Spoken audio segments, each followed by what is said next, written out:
Greetings, YouTube. I am not really part of the American car culture. I own a car, a 1996 Geo Prism, but for me a car is a tool of utility, a box with wheels that takes me from point A to point B.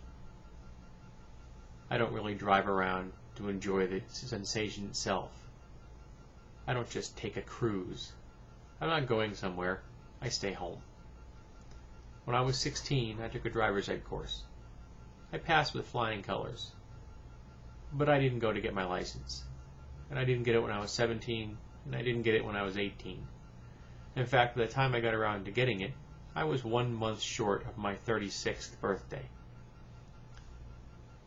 And my wife had to teach me how to drive again, because after 20 years, I'd pretty much forgotten how to do it. And she had to teach me on a manual, which is not my optimum choice. I prefer automatics. Cars no longer have manual chokes. There's a reason for this. The computers inside cars can handle that kind of thing better. I don't see any reason why we have manual transmissions either. And automatic transmissions do the job just fine. I know there are people out there who love the whole Fahrvergnügen driving experience concept. I am not one of them. I like simplicity. If I could get into my car and say, work, and it took me to work without my attention, I'd be all over that. I'm hoping that before I die, something like that will actually happen. I don't like driving in and of itself much at all. Since I've gotten my license, I've been in 3 car accidents. 2 incredibly minor that did no damage to my vehicle at all.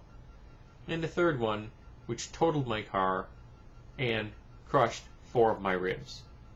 It was a very bad morning. Someone ran a red light, hit me while I was going through an intersection.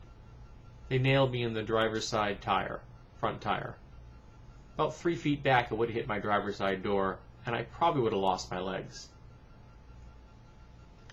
The funny thing is, the guy who hit me was working for his first day for Enterprise Rent-A-Car, and he was delivering a car to a local dealership.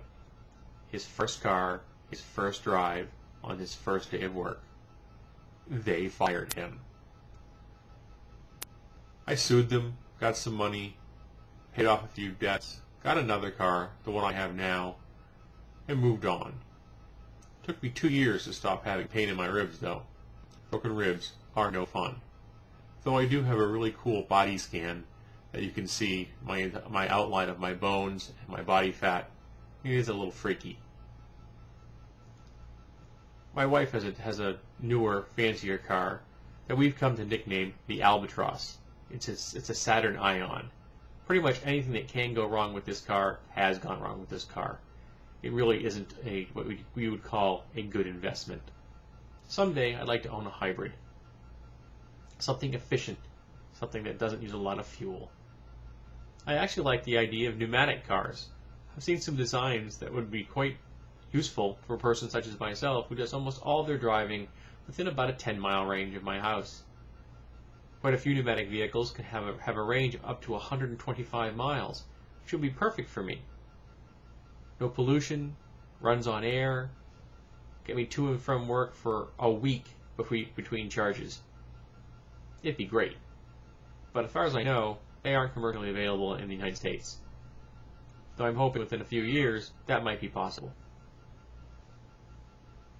When my coworkers talk car stuff, and I work with many gearheads, I'm always on the outside looking in.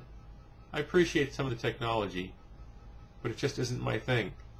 For me, a car is just a tool. It isn't a love. It isn't part of the fabric of my life. It's just a car.